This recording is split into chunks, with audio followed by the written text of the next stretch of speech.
You've got 30 children, one room, and a curriculum that doesn't pause. And somewhere in that room is a student who is struggling in a way you can see but can't quite solve. Here's the good news, and it's better than most teachers expect. The changes that help autistic students are not expensive. They don't need a teaching assistant, and they don't require you to rewrite a single lesson plan. Most of them take under a minute. And there's a bonus that surprises people. Almost everything on this list quietly helps the rest of the class too. So today, 6 changes you can make on Monday morning. Practical, specific, and free. I'll say clearly what each one is, why it works, and what it looks like in a real room. And at the end, I'll be honest about the limits of a list like this. Because no video knows your student, and some of what follows won't fit them. One note before we start. This isn't clinical guidance. For anything specific to one child, the people to work with are the family, your school's special educational needs coordinator, and any specialist already involved. They know things a general list never can. The first change is predictability. Many autistic students find uncertainty genuinely stressful, and a school day is full of it. So show the shape of the day, a visual timetable on the wall, and a habit of naming what comes next. We've got 10 more minutes of this, then we're moving to the carpet. That warning before a transition is the single highest value thing on this list. Transitions are where most difficulty appears, and a 2-minute heads up removes most of it. The second is sensory load. A classroom can be genuinely painful. Strip lighting that hums, 30 chairs scraping, a display wall with no quiet space on it. You can't rebuild the room, but you can do 3 things. Allow ear defenders without making it a conversation. Offer a seat away from the noisiest zone, and agree one place the student can go to reset without asking permission in front of everyone. That last detail matters more than it sounds. If a student has to raise a hand and explain in front of everyone that they need to leave, most won't. They'll stay until they can't, and then the exit isn't calm anymore.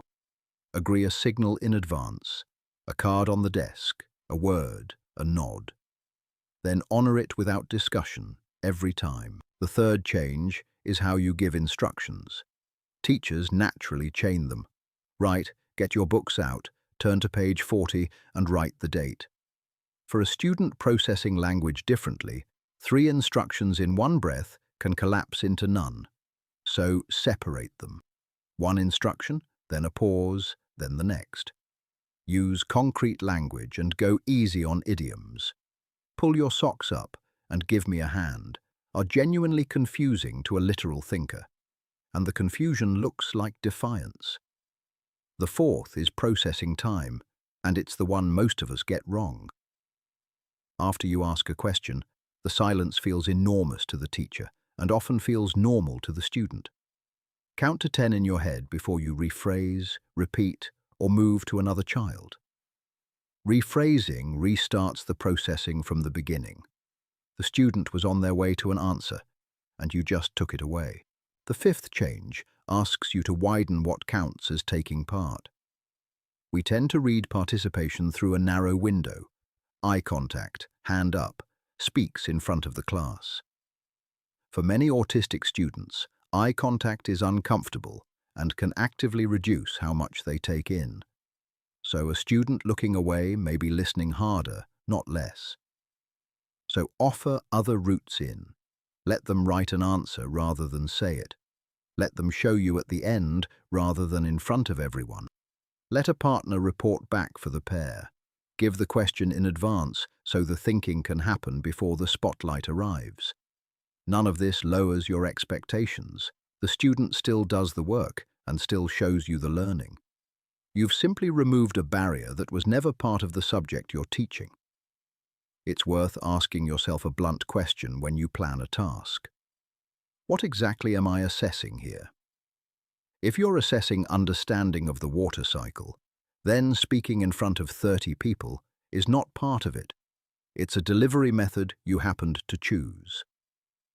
Change the method and the assessment survives intact.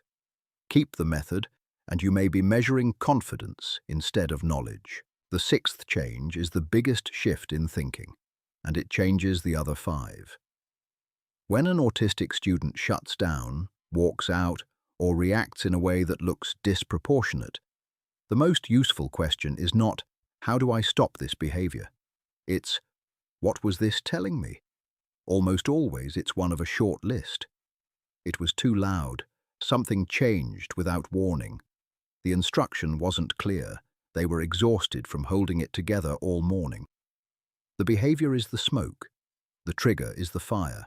And the trigger is usually in the environment rather than in the child. Practically, note what happened immediately before. Look for the pattern across a week and change the trigger rather than punishing the response. Punishment teaches a student to hide distress. It does not teach them to stop feeling it. And watch the timing, because it tells you a lot.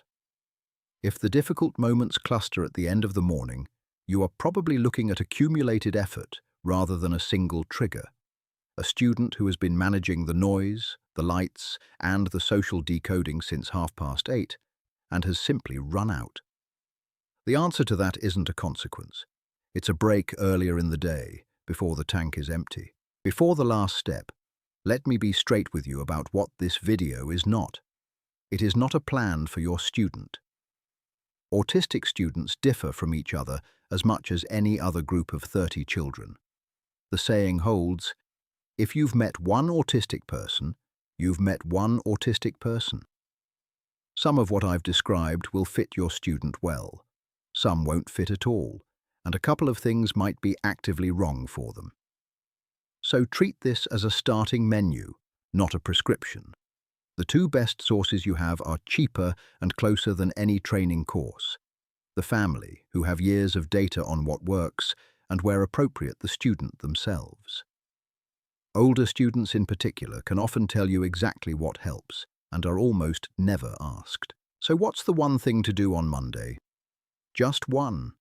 Pick the transition that goes worst in your week, coming in from break, moving to the hall, the end of the day, and add a 2-minute warning to it. Say it out loud every time for 1 week. Nothing else changes. It's small on purpose. One change, done consistently, tells you more than 6 changes done once. And if it works, you'll see it within days. Fewer flashpoints at exactly the moment that used to produce them. You don't need a different classroom or a different timetable. Most of the time, you need a warning before the change, a quieter corner, and a few more seconds of silence than feel comfortable. If this gave you something to try on Monday, subscribe.